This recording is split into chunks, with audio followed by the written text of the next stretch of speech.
माननीय सदस्य धैर्यशील पाटिल जी। क्या बोलते हैं वेरी गुड। अर्थमंत्र्यांनी विक्रमी 7व्यांदा केंद्रीय अर्थसंकल्प मांडला। शासनाने रेल्वेसाठी काढलेल्या वाढीव तरतुदीबद्दल नक्कीच बरं वाटलं, परंतु हे सगळं असताना सुद्धा सामान्य रेल्वे प्रवाशांसाठी फार यंदाच्या अर्थसंकल्पात फार काही पदरी पडलेलं दिसत नसल्याची खंत देखील वाटते। संपूर्ण जुलै 2024च्या महिन्यात तब्बल 8 रेल्वे अपघात झाले। रेल्वे मंत्र्यांनी ठोस पावले उचललेली दिसून येत नाहीत। त्या बाबतीत रेल्वे मंत्रालयाने लवकरात लवकर ठोस पावलं उचलावीत अशी माझी विनंती। माझ्या मतदारसंघातील वंदे भारत योजनेबद्दल मला बोलायचं आहे। 2023च्या 3 महिन्यात 40पेक्षा जास्त वेळा ही रेल्वे उशिरा पोचली। वंदे भारत एक्सप्रेसचे ट्रेनची सरासरी वेगात घट झाली आहे। 2020-21 84 किलोमीटर प्रति तास, 2023-24ला 76 किलोमीटर प्रति तास, जो की ह्या रेल्वेचा वेग 130 प्रति तास किलोमीटर असा आहे। याचे कारण काय आहे आणि त्याच्या अत्यंत महागड्या ट्रेनचा पूर्ण क्षमतेने उपयोग करण्यासाठी सरकार काही पावले उचलत आहे का?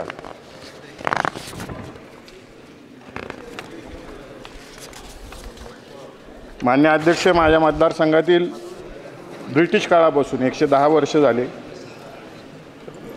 नॅरोगेज रेल्वे मंजूर होती। पंढरपूर रेल्वे लोणंद रेल्वे सुरू करण्याचा निर्णय झाला। 1912 साली नॅरोगेजला मंजुरी मिळाली। 1920 साली शेतकऱ्यांची जमीन ताब्यात घेतली। 1950 साली राज्य सरकारला परत ती जमीन देण्यात आली। 2000 साली जमिनीसाठी रेल्वेचे सरकारला पत्र आलं। 2009-10ला हा प्रश्न राज्यसभेत मांडला गेला। 2016-17ला लोकसभेत मांडला गेला। त्यावेळेसचे रेल्वे मंत्र्यांनी 2017 साली 1149 कोटीची तरतूद केली। त्याचं 11 जून 2017ला कराड येथे भूमिपूजनही झाले, परंतु अद्याप या रेल्वेसाठी बजेटमध्ये कोणतीही तरतूद करण्यात आलेली नाही आहे। लोणंद पंढरपूर हा 140 किलोमीटरचा रेल्वे मार्ग सातत्याने मागणी होते। लोणंद ते फलटण एवढाच मार्ग पूर्ण झाला आहे, पण त्यानंतरचा फलटण ते पंढरपूर हा जवळपास 105 किलोमीटर लांबीचा रेल्वे मार्ग अद्याप पूर्ण झालेला नाही आहे। राज्य सरकारने फलटण पंढरपूर रेल्वे मार्ग केंद्र सरकारचे रेल्वे मंत्रालयाकडे पूर्ण करणार असून या प्रकल्पात राज्याचा 50% वाटा उचलणार असंही राज्य सरकारने लेखी दिलेलं आहे। केंद्र सरकारने लवकरात लवकर याला निधी द्यावा। तसंच लोणंद फलटण हा 26 किलोमीटरचा मार्ग आहे। तिथं गेटला कुठलंही मनुष्यबळ नाही आहे, त्यामुळे 26 किलोमीटरचा प्रवास करायला जवळजवळ 80 मिनटं वेळ लागतो। मॅडम, मला एक सगळ्यात महत्त्वाचा मुद्दा या ठिकाणी मांडायचा आहे। जेऊर चौंडी आष्टी हा मार्ग 2017च्या अर्थसंकल्पात 1560 कोटीची तरतूद करण्यात आली। हा मार्ग राजमाता अहिल्यादेवी होळकर यांच्या जन्मगावावरून जातो।